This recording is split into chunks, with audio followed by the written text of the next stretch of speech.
medyo matagal din kami nagsama. Tsaka sabi nga niya, bata pa yung mga anak ko nung nagsama kami. So, nasa ano siya, Gus Altiger Production yun eh. So, si Gus Altiger, ano kilala niyo si Gus Altiger?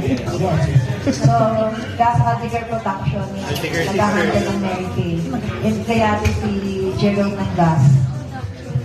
So, yung nakita ko siya, in-invite ko siya mag-join ng Mary Kay. So, ang dami na hindi na pinagdaan.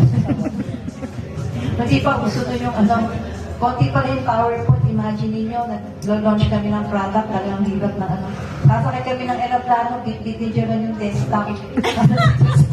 Walang Sabi ko na ilang oras ka na kami, hindi makapasigla yung date sa ibaba. Wala tayong ilo-launch. Saka nasa lab na yun, nasa aeroplano kami. And then, umalis ako ng Mary Kay. Nag-join ako ng travel agency. Kinuha ko ulit si Jerome sa travel agency. Magkasama kami.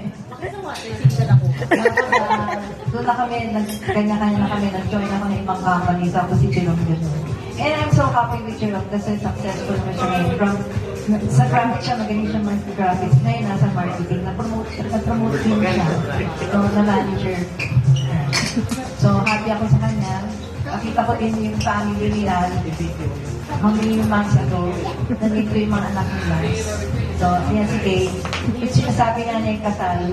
Kasi nung time na yun, wala pang coordinator. Ang gulo sa labas ng church, hindi pa ayos pa marcha papunta sa altar. Nangilang na ako. Para matapos yung kasal. Kasi pag-isa eh. Bottomless. Para mapunta na sa harap ng altar. So, thank you. Thank you, Kasama Donna. ni Jerome doon, si Glenn wala dito. Si Glenn pala, nasa Cambodia na, pero there was a time in Waters that he needed a song, a water song. So, pinonta ko si Glenn, then gumawa ng song ng Waters. Ang pa-fresh. Then, aking mga si sister ko si Chona at saka si